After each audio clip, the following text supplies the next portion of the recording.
I'd like to call the meeting of the Human Affairs Committee to order. It is Monday, May 11th, and the time is 7 p.m.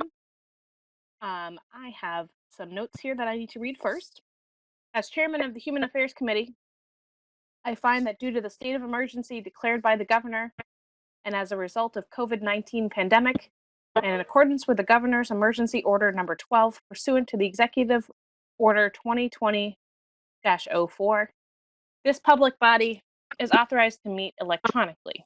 Please note that there is no physical location to observe and listen contemporaneously to this meeting, which was also authorized pursuant to the governor's emergency order.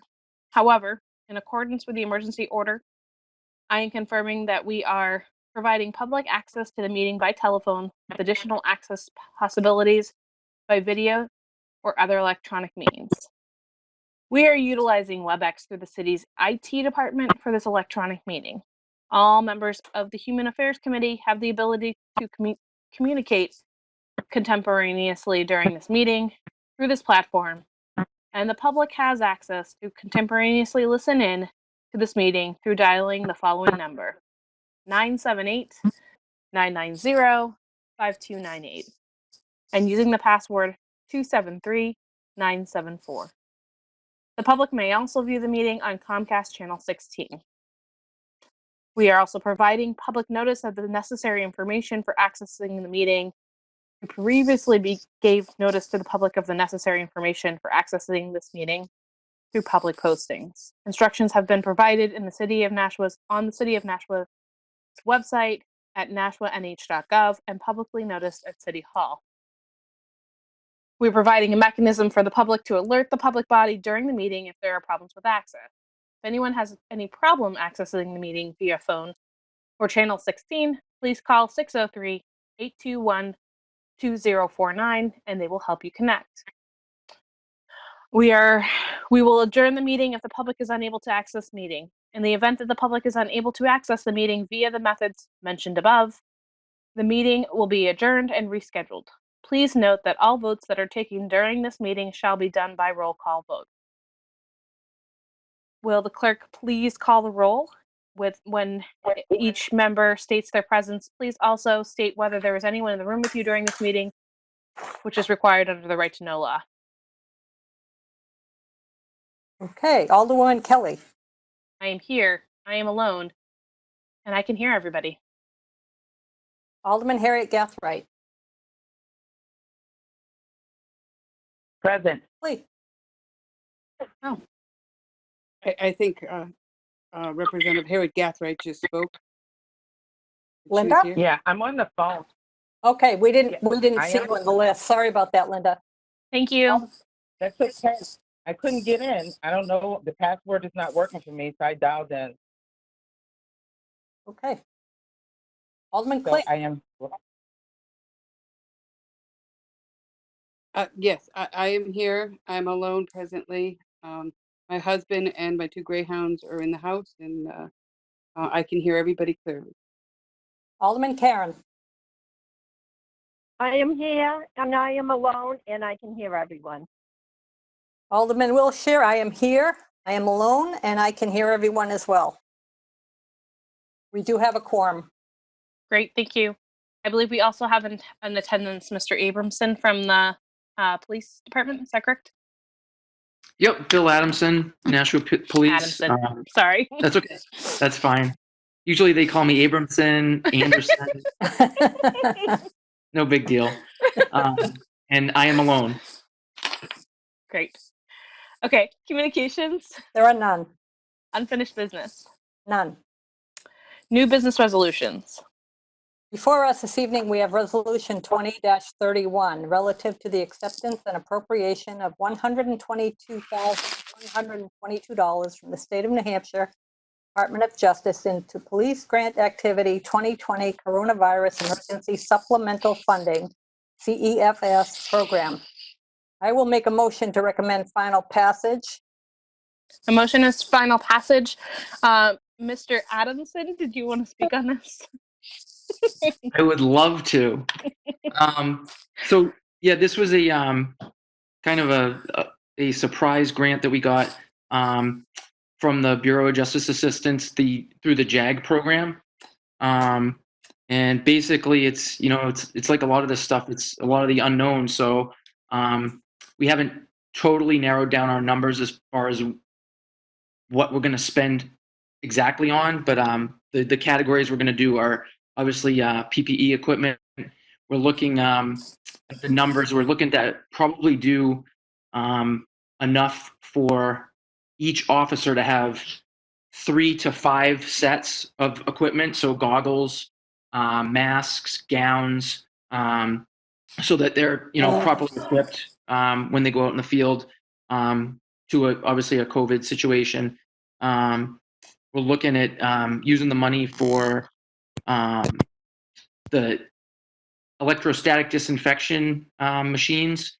We've got a few different models. There's some backpack ones that can do the whole building, so our building maintenance people can do it. Our fleet maintenance would have another one, so they could do their area of vehicles. And there's also a cheaper handheld one, so we could go through all the cruisers and disinfect those vehicles. So hopefully it will keep us ahead of the curve, or if God forbid if there's a spike in the fall, we'll have to combat that with our in-house maintenance people. And then also some money is going to be allocated towards contract services to have deep cleanings, like probably quarterly, or again, it's not etched in stone as to how we're going to set up those things. It comes down to how much those cleanings are going to be, but to have like a Serve Pro company come in and deep clean the entire building, maybe on a quarterly basis, for example. The grant is good for 2 years, so it started January 20th, so it's retroactive to any purchases that we made January 20th of 2020. It just has to be specific to the police department, so it couldn't be something where the fire department bought COVID-related equipment. We can't reimburse, put in for reimbursement for their stuff. So it has to be specific to the police department. And it's good for 2 years, so it's good till January 20th, 2020. It is a federal pass-through grant, and there is no match required. And that's all I have. Thank you. No problem. Are there any questions from the committee? I'm looking. I don't see any hands.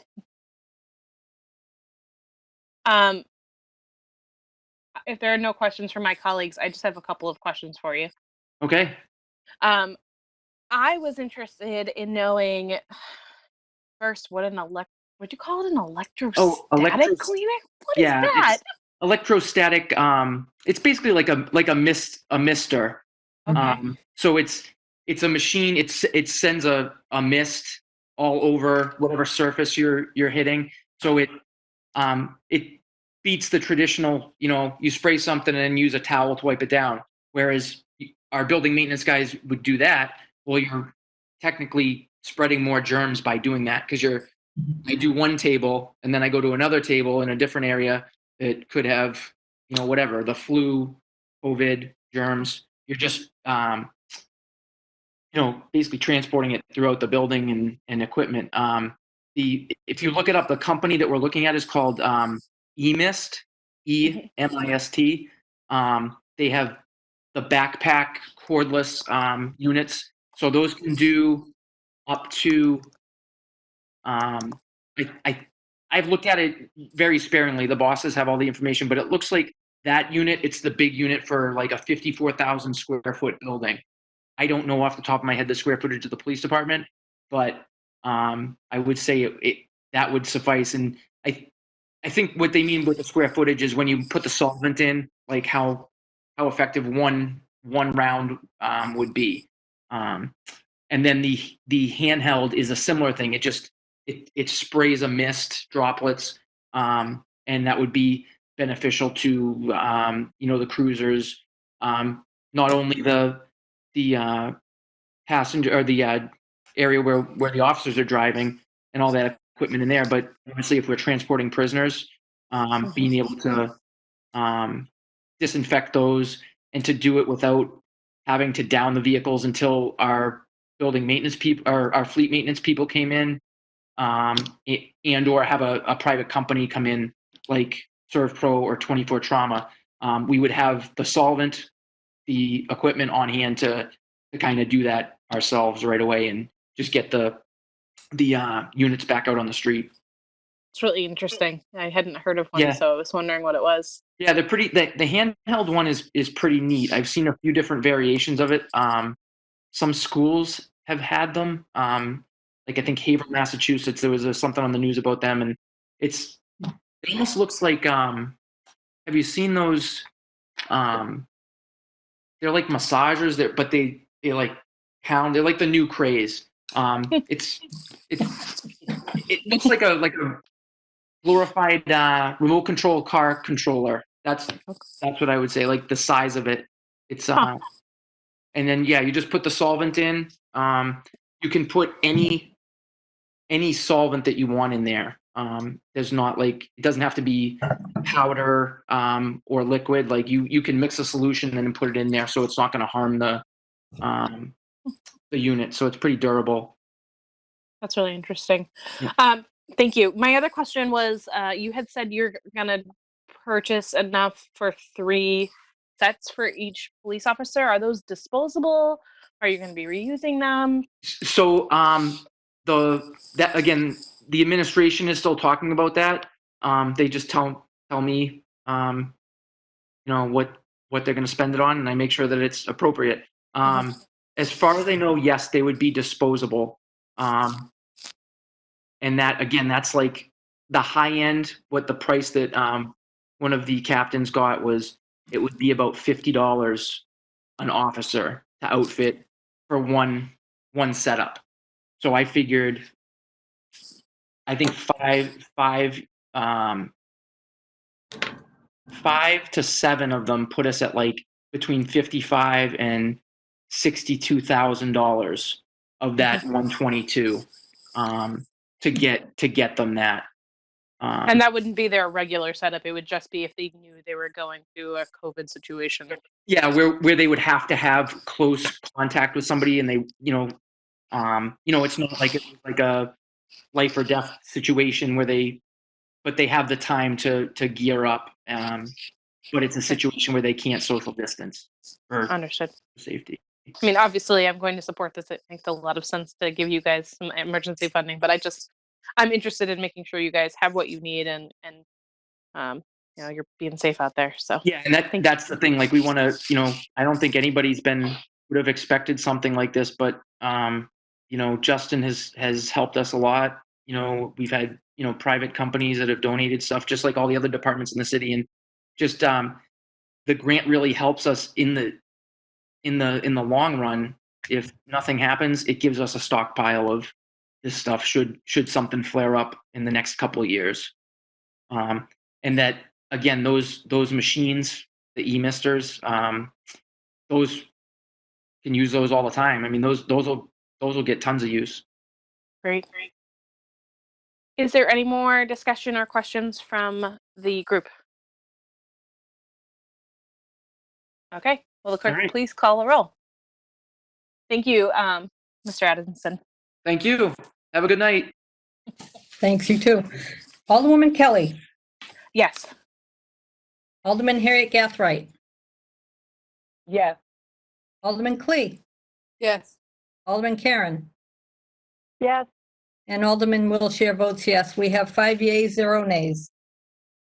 That motion carries.